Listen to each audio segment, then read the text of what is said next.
Okay, this week for our overview video, I just want to remind you that there's a test this week. It's due Thursday. Technically, that's tomorrow if you're watching this on Wednesday.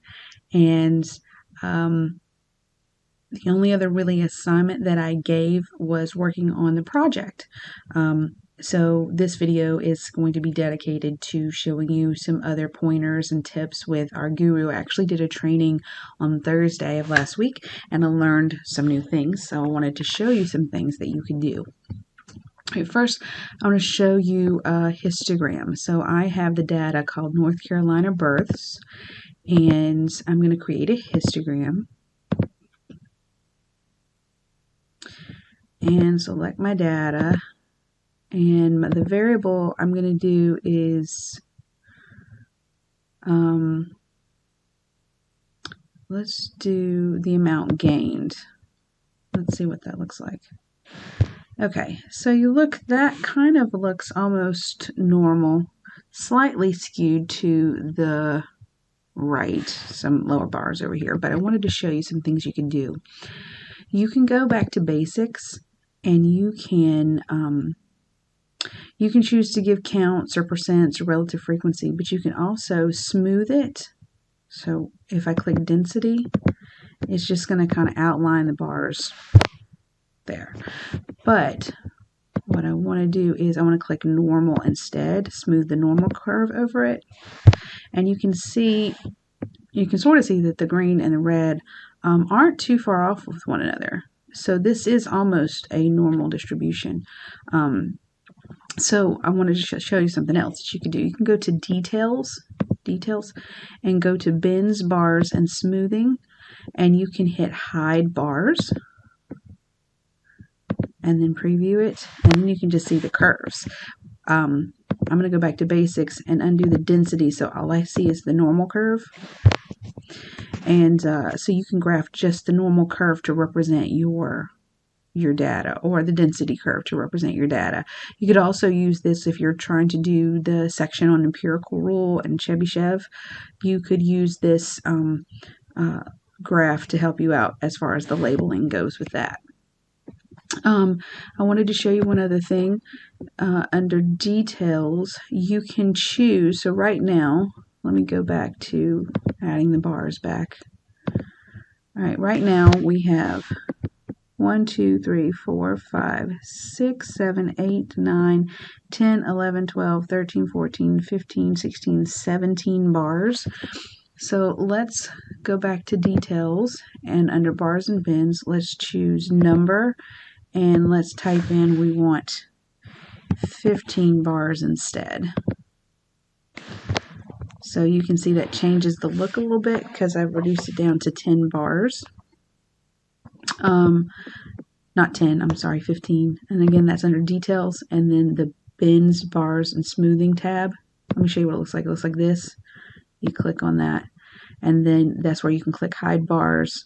You can also decide where you want the center to be, and then the width of the bars, or where you want it to begin, and where you want the width of the bars to be. So lots of different options here, but I thought this one was cool. You can change the number of bars to see kind of what that does to the shape, right? So it looks like it's pretty much staying a normal curve for the most part. But I wanted to show you that.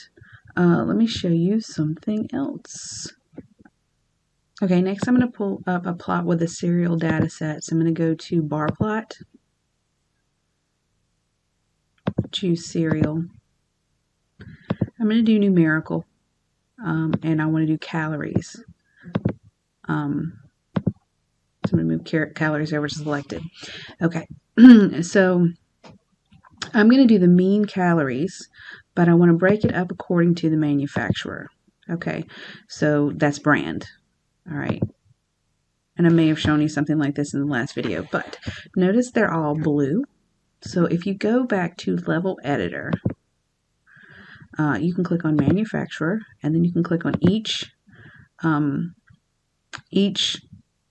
level. So General Mills, and you can change the color. So I want General Mills to be orange, I want Kellogg's to be green and Post to be purple and Quaker to be this dark blue.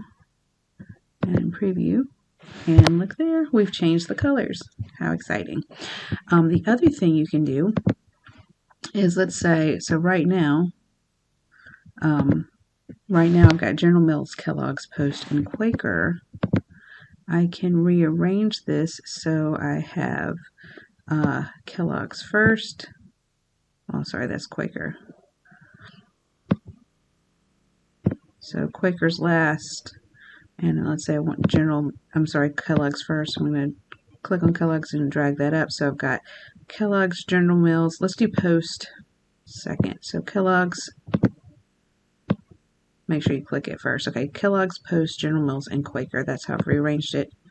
And so now I have rearranged it that way. It's cool, right? Let me show you one more thing. Back to the level editor. You can, let's say we want to group things together. So let's say we have Kellogg's, we have Post, but let's say that we want Quaker and General Mills. Let's pretend we consider that generic cereal, which I don't, but let's just pretend, just for purposes of relabeling things, so you can group things. So I clicked on each one of these, and I held down the control button so I could click to it one time. So now I've grouped these together, I've labeled it generic, and I'm going to do the color yellow. Okay, so now when I preview, they have now combined the Quaker and the General Mills. Isn't that cool? So different things there that you can try when you're doing your graphs. Definitely, you can play around with different things with the basics. You can go into details and play around with different things with the bars, title and axes, legend and grid, image. Just FYI, if you click on image and you're trying to save this as an image on your computer, you can change the image type: SVG, PNG, JPEG, BMP, whatever works for your computer and your whatever document you're trying to put it in. But you can definitely change things about the legend and grid, superimpose text, line curve, etc. Some of these you can change font. That's cool too. These are our choices. Let's change it to H Sans and then make it a little bit bigger and see what that does. All right, yeah, so it looks like more like the Comic Sans font there. Anyway, so lots of things that you can do and try to really explore your data, make your graphs pop a little, rearrange things, group things together like I did here. Anyway, just wanted to show you that this week, and if I learn other new things, I will definitely let you guys know. If you need any help or have questions about the variable exploration with a numerical summary and graphical summary assignment, please let me know. Okay, have a great week.